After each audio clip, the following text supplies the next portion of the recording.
ನಾ ಬಂದಿದೆ ಅಂತ ನಿನಗೆ ಹೇಳೋ ಅವಶ್ಯಕತೆ ಇಲ್ಲ. ಮಾಡುವ ಕಾರ್ಯಕ್ಕೆ ಮಾಡ್ತಾ ಇದ್ದೀರಿ. ನೀವು ಬಂದದ್ದು ಯಾಕ? ಇನ್ನು ಆಗ್ಬಿಟ್ಟಿದ್ರು ಮಾತಾಡ್ತೇನೆ. ಹೌದಾ ಹೌದಾ ನಮ್ಮ ಮಕ್ಕಳು ದೇವಸ್ಥಾನ ನಿರ್ಮಾಣ ಮಾಡಲು ಮುಂದಾಗಿದ್ದಾರೆ. ನೀನೇನು ಹೇಳಿದೆ? ಏನು ಭಕ್ತರು ದೇವಸ್ಥಾನ ನಿರ್ಮಾಣ ಮಾಡುವುದಕ್ಕೆ ಇದು ಅಂಶ ಮಾಡಬೇಕು ಅಂತ ನಿಮ್ಮಿಂದೊಳಗೆ ಒಂದು ಅನಿಸಿದ್ರೆ ನಿರ್ಮಾಣ ಮಾಡುವುದು ಮಾಡ್ತಾ ಇರೋದು ಈಗ. ದೇವಸ್ಥಾನದ ನಿರ್ಮಾಣ ವಂಶ ಮಾಡೋದಕ್ಕಾಗಿ ನಿರ್ಮಾಣ ಮಾಡ್ತೀವಿ. ಅಲ್ಲ ನೀವು ಬಂದಿದ್ದೀಯಲ್ಲ, ನೀವು ಯಾರು ಗೊತ್ತಾಗ್ತಿಲ್ಲ. ಹೌದಾ ಅಲ್ಲ ನೀನೇ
ಮತ್ತೆ ಸಾಧ್ಯ ಆಗೋದಿಲ್ಲ. ಭೂತರಾಯ ಈ ಊರಿ ದೊಡ್ಡ ಭೂತ ನೀನೇ. ಹೌದೌದು.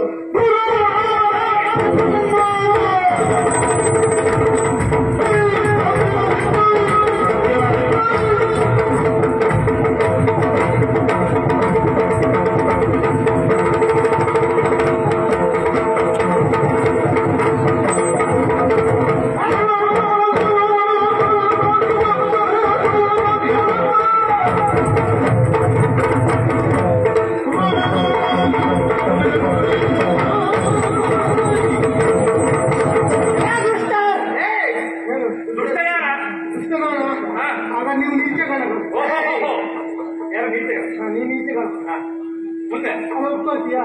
ಒಪ್ಪುಗಳಂತ ಅವಶ್ಯಕತೆ ಇಲ್ಲ.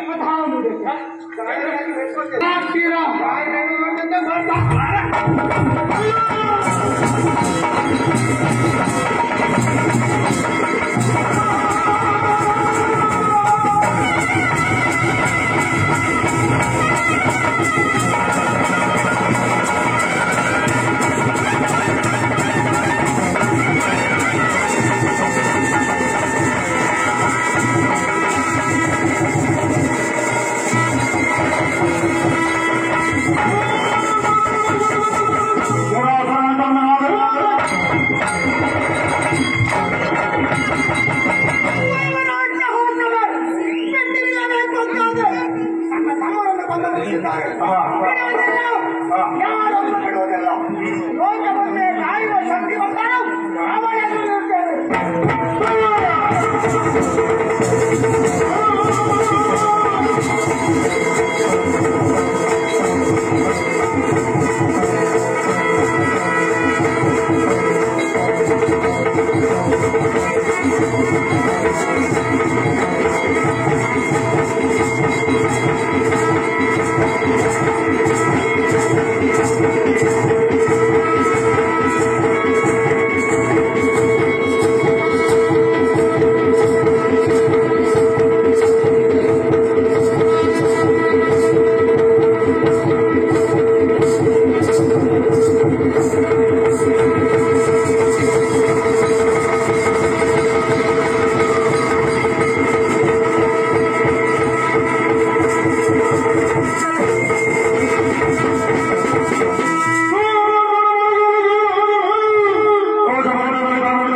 ಬಂದು ನೀನು ಗಣಗಾಯನೇ ಬೀಳ್ತಾ ಇದ್ದೆ.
ಅನೇಕ ದಾನವರನ್ನು ಕಂಡವರು, ಅನೇಕ ರಕ್ತಪಾತವನ್ನು ಮಾಡಿದವ. ಭಯ ಎನ್ನುವುದಿಲ್ಲಾಗಿತ್ತು ತಾಯಿ. ನಿನ್ನ ಈ ಸ್ವರೂಪವನ್ನು ಕಂಡಾಗ ಕೈಕಾಲು ಗೆಲ್ಲುತ್ತೇನೆ, ನಾಲಿಗೆ ಪತ್ತೆ ಹಾರುತ್ತಾ ಇದೆ ತಾಯಿ. ಯಾಕೆ ನನಗೆ ಅಹಂಕಾರ? ಯಾಕೆ ನಾನು ಎಂಬ ಮಮಕಾರ? ಹೌದಮ್ಮ, ಈ ಪ್ರಪಂಚದಲ್ಲಿ ಯಾರಿಗೂ ನಾನು ಎನ್ನುವುದು ಬೇಡ ತಾಯಿ. ಅಧಿಕಾರ ಮದ, ಐಶ್ವರ್ಯ ಮದ, ರೂಪ ಮದ ಎಲ್ಲವೂ ನನ್ನಲ್ಲೇ ಉಂಟು ಎನ್ನುವುದಾಗಿ ಪ್ರಪಂಚದಲ್ಲಿ ಯಾರೂ ಅಹಂಕಾರ ಪಡಬೇಡಿ. ಅಹಂಕಾರ ಎನ್ನುವುದು ಹೇಗೆ ಕೇಳಿದ್ರೆ ನಮ್ಮನ್ನು ಸರ್ವನಾಶ ಮಾಡ್ತಾರೆ ತಾಯಿ. ಅಮ್ಮ, ಬೇವಿನ ಎಲೆಯೊಂದು ಹೇಳಿದಂತೆ ಸಾರಿಗೊಂದು ರುಚಿ ಕೊಡಬೇಕು ಅಂತ ಆದರೆ ನಾನೇನಾಗಿ ನನ್ನ ಪ್ರಾಮುಖ್ಯವೇ ಶ್ರೇಷ್ಠ ಎನ್ನುವುದಾಗಿ ಈ ಮಾತನ್ನು ಕೇಳಿದ ಬಾಳೆಯೆಲ್ಲ ಹೇಳಿದಂತೆ ಸರಿಯಾಗಿ ಊಟ ಮಾಡಬೇಕು ಅಂತಂದ್ರೆ ನನ್ನಾನಿವಾರ್ಯತೆ ಉಂಟು, ನಾನೇ ಶ್ರೇಷ್ಠ ಎನ್ನುವುದಾಗಿ ಇವರಿಬ್ಬರ ಮಾತನ್ನು ಕೇಳಿದ ಬೀಜದಲ್ಲಿ ಹೇಳಿದಂತೆ ಜೀರ್ಣಕ್ಕೆ ಕ್ರಿಯೆ ಒಂದು ಸಾಕಾರ ಆಗಬೇಕು ಅಂತ ಆದ್ರೆ ನಾನು ಬೇಕು ಎನ್ನುವುದಾಗಿ ಇವರ ಮೂವರ ಮಾತನ್ನು ಕೇಳುತ್ತಾ ಒಂದು ಮೂಲೆಯಲ್ಲಿ ಉಳಿದುಕೊಂಡ ಎಳೆ ಹೇಳಿದಂತೆ ತಾಯಿ. ಕೇಳಿದರೆ ನೀನು ಅಹಂಕಾರ ಪಟ್ಟೆ, ಬಾಳೆಯ ತುದಿಯಲ್ಲಿ ಬಿಟ್ಟೆ. ಬಾಳೆಯ ನೀನು ಅಹಂಕಾರ ಪಟ್ಟೆ, ಸಿಪ್ಪೆಯ ಗುಂಡೆಯಲ್ಲಿ ಬಿಟ್ಟೆ. ಬೀಳಿಗೆಲ್ಲ ನೀನು ಅಹಂಕಾರ ಪಟ್ಟೆ, ಗಾಳಿಯಲ್ಲಿ ಬಿಟ್ಟೆ. ನಾನು ಎಂಬ ಅಹಂಕಾರ ಬಿಟ್ಟೆ, ಭಗವಂತನ ತಲೆಯ ಮೇಲೆ ಬಿಟ್ಟೆ, ನಾನೇ ತುಳಸಿ ಎನ್ನುವುದಾಗಿ. ಏನಿಬ್ಬರಿಬ್ಬರೇ ತುಳಸಿ ಇಲ್ಲದ ಪೂಜೆ ಅಲ್ಲ, ನಿಗರ್ವಿಯಾಗಿ ತುಳಸಿ ಬದುಕಿದ ಭಗವಂತನ ಪಾದವನ್ನು ತಲೆಯನ್ನು ಸೇರಿತಮ್ಮ. ಅಹಂಕಾರದಿಂದ ಮೆರೆದೆ ಹೊರಪಡೆದೆ, ಸಾವೇ ಇಲ್ಲ ಎನ್ನುವುದಾಗಿ. ನಿನ್ನ ಕಲ್ಪನೆಯ ಇವರು ಸೀರು ಬಿದ್ದ ಬಿಂದಿಗಳು ನಾವೆಲ್ಲ ನಮಗೆ ಸಾಗುತ್ತದೆ ಎನ್ನುವ ಸಾಧ್ಯವಿಲ್ಲ. ಸಾವಿನ ಅಂಚಿನಲ್ಲಿ ಕಥೆ ದರ್ಶನವಾಯಿತು ತಾಯಿ. ತೆಂಗಿನ ಮರದ ಗರಿಯ ಬಿದ್ದು ಹೋಗುವಾಗ ನಾನು ಬಿದ್ದು ಹೋಗಿದ್ದೆ, ನನಗೆ ಕೂತನ್ನು ಹಚ್ಚಿ ಹೋಗ್ತದಂತೆ. ನಾನು ಹುಟ್ಟಿದ್ದೇನೆ ತಾಯಿ, ಒಳ್ಳೆ ಕಾರ್ಯ ಮಾಡಲಿಲ್ಲ, ನೊಂದವರಿಗೆ ನೆರವಾಗಿಲ್ಲ, ಕಂಡವರ ಕಣ್ಣು ಒರೆಸಲಿಲ್ಲ, ಕಸಿರು ತಿಂದೆ, ಇಷ್ಟು ತಿಂದೆ, ಕೊಂದು ತಿಂದೆ, ಮೆಟ್ಟಿ ಬದುಕಿದೆ. ನಾನು ಮಾಡಿದ ಅಸಮ್ಯ ಅಪರಾಧವೇ ಆದಂತೆ ನನ್ನ ಬದುಕಿನದು ಕಾಯಿಯಾಗಿ ಉಳಿಯಬೇಕು ಅಂತಾದ್ರೆ ಅದು ನಿನ್ನ ಪಾದ ಸ್ಪರ್ಶದಿಂದ ಮಾತ್ರ ಎನ್ನುವುದು ಅರ್ಥವಾಯಿತು ತಾಯಿಯೇ. ಅಮ್ಮ, ನನ್ನ ಭಕ್ತಿಯೊಂದು ಅರ್ಥ ಕೊಟ್ಟು ಭಕ್ತಿಯೊಂದು ಬದುಕನ್ನು ಬಂಗಾರ ಮಾಡಿಸಿ ನಾನು ಸತ್ತರು ನನ್ನ ಹೆಸರು ತಾಯಿ ಆಗುವಾಗ ಅನುಗ್ರಹಿಸು ಅಮ್ಮ. ಕಂದ ಮಹಾರಾಷ್ಟ್ರ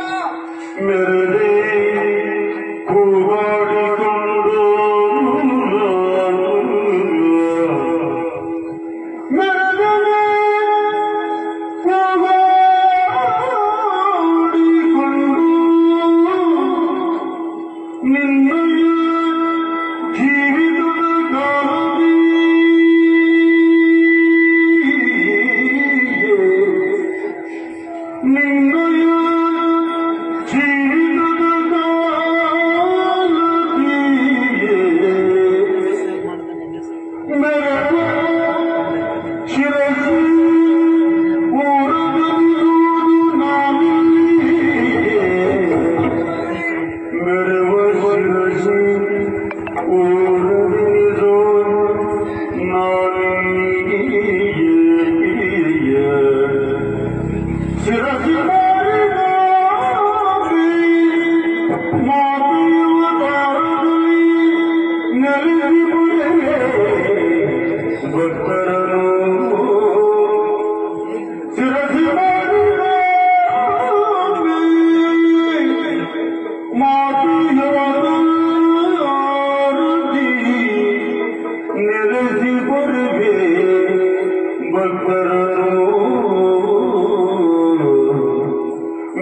ಈಗ ಆಗಲ್ಲ ಸುತ್ತಲ ವಿಡಕರನೆಯನ್ನು ಕಾಣುತ್ತಾ ಇದ್ದೀಯಾ ಮಾಡಿದ ಲಕ್ಷ್ಮಿ ಅಪರಾಧ ಆಗಿ ನನ್ನ ಪದಪುಟದಲ್ಲಿ ಬಿದ್ದು ಬೇಡಿಕೊಳ್ತಾ ಇದ್ದೀಯಾ ಜೊತೆಯಲ್ಲಿ ಮೋಕ್ಷವನ್ನು ಪಡೆಯುವಂತ ಆಸೆ ಅದಕ್ಕೂ ಒಂದು ಕಾರಣ ಉಂಟು ಮಗನೇ ಚೋರನಲ್ವಾ ನನ್ನ ವಿಗ್ರಹವನ್ನು ದಿನದಲ್ಲಿ ಹೊಂದುವಂತ ಕಾರಣ ಅದನ್ನೇ ಒಂದಕ್ಕೆ ಸಿದ್ಧತೆಯಾಗಲಿಕ್ಕಿದೆ ಉತ್ತರದ ಎತ್ತರದ ಪ್ರದೇಶ ಅಷ್ಟೇ ಮಾತ್ರವಲ್ಲ ಮಾರಾಸುರವಾದ ನಿನ್ನನ್ನು ಕಂಡು ಶಿರಸಿ ಶ್ರೀ ಮಾರಿಕಾಂಬೆಯಾಗಿ ಉತ್ತರದಲ್ಲಿ ನಿಮಯಾಗಿ ನಿಲ್ಲುತ್ತೇನೆ ಭಕ್ತರನ್ನೆಲ್ಲ ಕಾಪಾಡಿಕೊಂಡು ಬರ್ತೇನೆ ಬನ್ನಿ ಓ ಬದುಕು ಸಾರ್ಥಕವಾಯಿತು ತಾಯಿ ಹಸಿದಿರುವ ವ್ಯಾಘ್ರ ಹೊಟ್ಟೆ ಹರಿದಾಗ ಮೃಗಮೇಂದ್ರಗಾರನ ಬಿಟ್ಟರೆ ಹುಲ್ಲನ್ನು ತಿನ್ನುವುದಿಲ್ಲ ತಾನೆ ನಾನು ಕಳನಾಡಿ ಬದುಕಿದವ ಕಳತ್ವದಿಂದ ಭಾವಿಸಿದವ ನನಗೆ ಮತ್ತೊಬ್ಬನ ಕಳತ್ವವನ್ನು ಅನುಗ್ರಹಿಸು